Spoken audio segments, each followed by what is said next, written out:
तो 3 BHK 645 square feet का जो फ्लैट आपका होता था उस पे अप्रोक्सीमेटली आपको 5 से 5.5 लाख रुपए ज्यादा पे करने। जो इन्वेस्टर्स या एंड यूजर पर्सन है, जो एग्जिस्टिंग इन्वेस्टर है जिन्होंने ऑलरेडी घर खरीदा हुआ है, तो जिस पर्सन ने 4,000 रुपए पे आपका फ्लैट बुक किया था, आज से अगर हम बात करें 1.5-2 साल पहले के तक, तो उसको तो गवर्नमेंट ने बैठे बैठाए 25% का अप्रिशिएशन दे दिया। उसके लिए तो ये लॉटरी हो गई। हेलो फ्रेंड्स, मैं नवीन सोलंकी स्वागत करता हूं एक बार फिर आपका आपके अपने YouTube channel right property consultant में।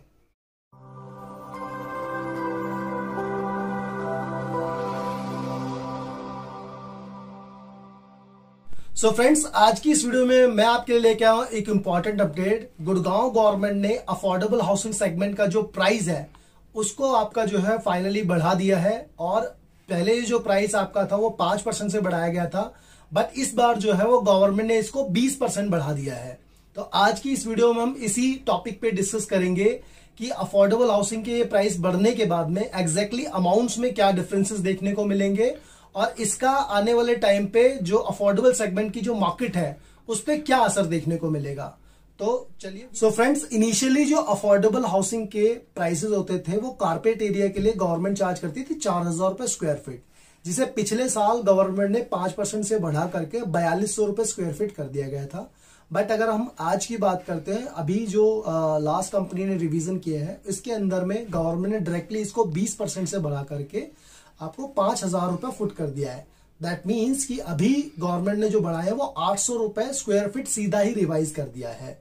और ये था आपका कारपेट एरिया का। अगर सेम चीज आप बालकनी पे देखते हैं तो बालकनी जो पिछली बार आपकी होती थी वो गवर्नमेंट ने जो है वो 100% से रिवाइज की थी। 500 रुपए स्क्वायर फीट होती थी जो सीधा ही गवर्नमेंट ने आपको 1,000 रुपए स्क्वायर फीट कर दी थी। और अब जो है दोबारा इसको 20% और रिवाइज किया गया है, यानी कि आपको जो है आज की डेट में अगर आप देखें तो 1,200 रुपए स्क्वायर फीट का आपका जो है वो बालकनी का चार्ज होगा। तो टोटल अगर हम डिफरेंसेस की बात करते हैं तो आपको जो फ्लैट प्राइस होता है उसके अंदर अप्रोक्सीमेटली जो फ्लैट आपको 28 से 28.5 लाख रुपए पड़ता था, 645 स्क्वायर फीट का जो 3 BHK साइज आता था, वो आपको आज की डेट में लगभग उस सेम फ्लैट के लिए आपको 33 से 33.5 लाख रुपए पे करने पड़ेंगे। दोस्तों, अगर सीधे शब्दों में बात करें तो 3 BHK 645 स्क्वायर फीट का जो फ्लैट आपका होता था उस पे अप्रोक्सीमेटली आपको 5 से 5.5 लाख रुपए ज्यादा पे करने पड़ेंगे। सो फ्रेंड्स, अब हम बात करेंगे कि इस प्राइस रिवीजन का मार्केट पे, अफोर्डेबल सेगमेंट मार्केट पे एग्जैक्टली क्या इंपैक्ट देखने को मिलेगा।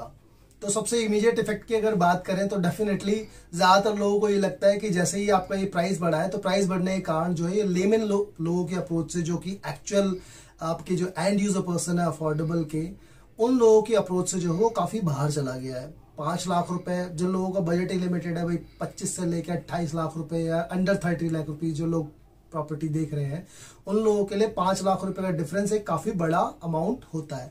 बट ऐसा नहीं है, क्योंकि ये सिर्फ एक प्रोस्पेक्टिव है, एक पॉइंट ऑफ व्यू है।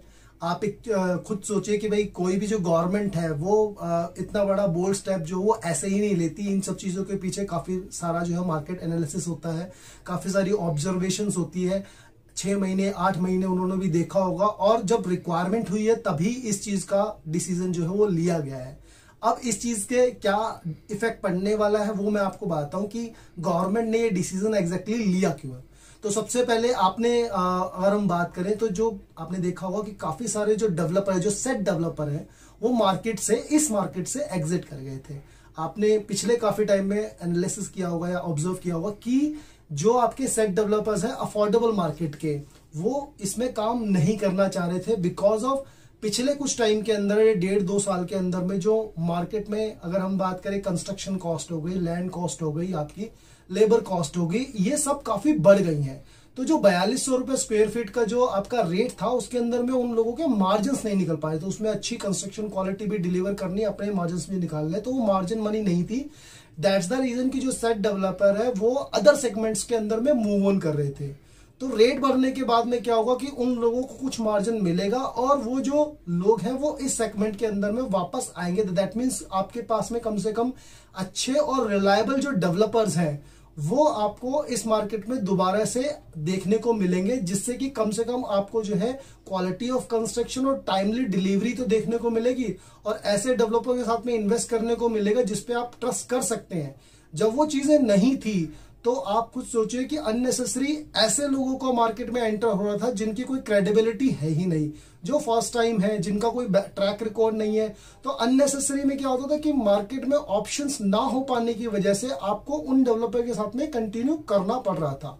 अब अगर मैं कहता हूं कि थोड़ा सा प्राइस बढ़ने के बाद में अगर 4-5 लाख रुपए प्राइस बढ़ रहा है, दैट इज स्टिल बेटर कि कोई अच्छे ऑप्शन के पास में आप जा रहे हो। उससे तो बहुत बढ़िया है कि आपके पैसे स्टक हो जाएं, पैसे डूब जाएं और आपको केस लड़ना पड़े। उससे बहुत बढ़िया है कि आप जो है थोड़े पैसे ज्यादा पे गए। तो सबसे बेटर पॉइंट तो यही है कि आपको बहुत सारे अच्छे डेवलपर्स के प्रोजेक्ट देखने को मिलेंगे। सो फ्रेंड्स, रेट्स बढ़ने के बाद में आपको दूसरा इंपैक्ट ये देखने को मिलेगा कि एक तो आपको अफोर्डेबल हाउसिंग के जो सेगमेंट है उसके अंदर में आपको काफी तेजी देखने को मिलेगी, और दूसरा आपका जो DDJY का सेगमेंट है जो कि लो कॉस्ट हाउसिंग जिसे हम कहते थे, उसको जो है ये अफोर्डेबल हाउसिंग काफी बड़ी टक्कर देने वाला है।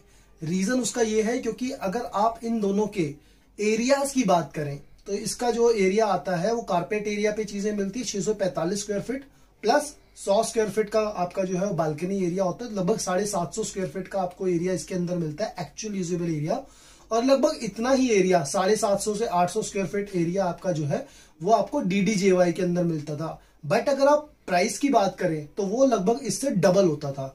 आई डोंट थिंक कि कोई भी आज की डेट में DDJY स्कीम है जो कि आपका 80-90 लाख रुपए से नीचे मिल रही है किसी भी अच्छे डेवलपर की। तो आप ये देखिए कि इनके प्राइसेस के अंदर में ऑलमोस्ट डबल का डिफरेंस है, जबकि कारपेट एरिया जो एक्चुअल एरिया होता है वो आपका जो है वो ऑलमोस्ट सिमिलर है या वो मार्जिनली डिफरेंस पे है। सो इसके अंदर में जो कैपिटल अप्रिसिएशन का स्कोप है वो काफी ज्यादा है, जबकि उसके अंदर में इतना नहीं है। And that is the reason कि भाई आप ये देखो कि वो जो सेगमेंट आज के डेट में बंद किया गया उसका भी रीजन यही है कि वो जो है अनवांटेड प्राइसेस पे जो हो बिक रहा था। DDJY के नाम पे आपका 1.5 करोड़ 2 करोड़ रुपए तक की चीजें मार्केट में जा रही थी, जो कि एक अनरियलिस्टिक प्राइस था। दैट्स द रीजन कि गवर्नमेंट ने उसे बैन किया, और अब इसके पास में एक अच्छा स्कोप है। मे बी आने वाली जो भी बढ़िया लोकेशंस होंगी, जो भी बेटर लोकेशंस है जिन पे भी अच्छे डेवलपर्स के अफोर्डेबल आएंगे, वो DDJY के इस सेगमेंट को काफी अच्छी जो है वो टक्कर देंगे। तो दोस्तों, इस प्राइस अप्रिशिएशन का जो तीसरा मेजर इंपैक्ट वो ये देखने को मिलेगा कि इससे जो अफोर्डेबल सेगमेंट की मार्केट में जो इनकी रीसेल वैल्यू है वो काफी बढ़ जाएगी। क्योंकि आप ये देखिए कि सबसे पहले जो इन्वेस्टर्स या एंड यूजर पर्सन है, जो एग्जिस्टिंग इन्वेस्टर जिन्होंने ऑलरेडी घर खरीदा हुआ है, तो जिस पर्सन ने 4,000 रुपए पे आपका फ्लैट बुक किया था, आज से अगर हम बात करें 1.5-2 साल पहले के तक, तो उसको तो गवर्नमेंट ने बैठे बैठाए 25% का अप्रिशिएशन दे दिया। उसके लिए तो ये लॉटरी हो गई कि आपकी जो प्रॉपर्टी की वैल्यू है वो बाय डिफॉल्ट 25% ऑन पेपर्स बढ़ गई है। मार्केट वैल्यू जो ओपन मार्केट वैल्यू है वो तो एक डिफरेंट थिंग है, लेकिन आप एक चीज सोचिए कि ऑन पेपर भी आपको 25% तो बढ़ ही रहा है। और दूसरी चीज, जो लोग आज की डेट में ये सोच रहे हैं कि यार हमारे लिए तो एक रिग्रेट वाली सिचुएशन है क्योंकि हमने नहीं खरीदा था उस समय, आज हमारे को महंगा मिलेगा। बट आप एक चीज ये भी तो सोचिए कि अगर आप महंगा खरीद रहे हैं तो आप उसी हिसाब से महंगा बेचेंगे भी। ये बिल्कुल वैसा ही है कि जैसे आप अगर कोई लग्जरी प्रॉपर्टी आज से 1-1.5 साल पहले खरीद लेते तो वो सस्ते मिलती है आपको, और अगर आज की रेट में खरीदेंगे तो वो आपको महंगी मिल रही है। ओपन मार्केट रेट में तो ऑलवेज जो है वो हर प्रॉपर्टी का प्राइस जो है अप्रिशिएट करता ही जाएगा ओवर द टाइम पीरियड, जैसे जैसे इंफ्रास्ट्रक्चर डेवलप होगा। और एक चीज मैं आपको अपडेट करना चाहता हूं कि गुड़गांव की ओपन मार्केट में कुछ लोकेशन पे आज भी अफोर्डेबल का जो रेट है वो 70 से 75 लाख रुपए ऑलरेडी अचीव कर चुका है, जहां पे इस रेट की एक्सेप्टेबिलिटी आ चुकी है और इस रेट पे ट्रेडिंग भी हो रही है। प्लस इसके अंदर अगर आप बात करें कंपेयर टू लग्जरी या DDJY से अगर आप देखेंगे तो उससे रेंटल इनकम भी काफी अच्छी है, जो कि जनरली आपको पता है कि रेजिडेंशियल फ्लैट जो लग्जरी फ्लैट होते हैं उसमें 2.5 से 3% से ऊपर की यील्ड नहीं आती। जबकि अगर आप इसमें बात करें तो लगभग आप मान सकते हैं कि यहाँ पे आपको 6 से लेकर के और लगभग 10% तक की रेंटल यील्ड आती है आपकी। मार्केट में आपके ऐसे भी बहुत सारे फ्लैट है जिनकी मार्केट वैल्यू तो आपकी बुक वैल्यू 24 लाख रुपए है, बट उस पर आपको जो रेंटल वैल्यू है 25 लाख रुपए मिल रही है। 25 लाख हुई। तो फ्रेंड्स, मार्केट में ऐसे बहुत सारे प्रोजेक्ट है जिनकी जो फ्लैट वैल्यू है, जो बुक वैल्यू है वो 24 लाख रुपए है, पर उनकी जो मंथली आपकी रेंटल वैल्यू आ रही है वो करीब 25,000 रुपए पर मंथ के आसपास आ गई। दैट मीन्स कि लगभग 12% से मोर देन 12% पर एनम से ज्यादा उनकी रेंटल इनकम भी आ रही है। तो आप एक सोचिए कि इन टर्म्स अगर हम ओवरऑल इसको कंसोलिडेट करते हैं तो आप चाहे इन्वेस्टर है चाहे आप एंड यूजर है, आपको इससे जो है रेट बढ़ने से प्रॉफिट ही होने वाला है।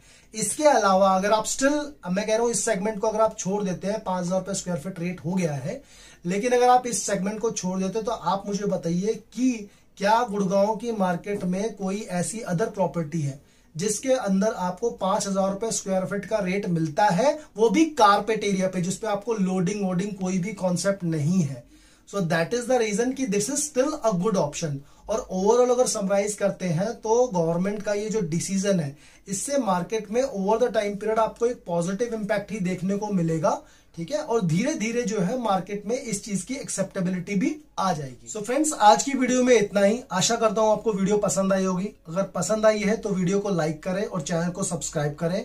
और हाँ, अगर आप भी गुड़गांव के किसी कमर्शियल और रेजिडेंशियल प्रोजेक्ट में इन्वेस्ट करना चाह रहे हैं, या फिर बजट, लोकेशन और रिटर्न्स को लेके आपकी कोई स्पेसिफिक रिक्वायरमेंट है, तो आप मुझे स्क्रीन पे दिए गए नंबर पे कांटेक्ट कर सकते हैं।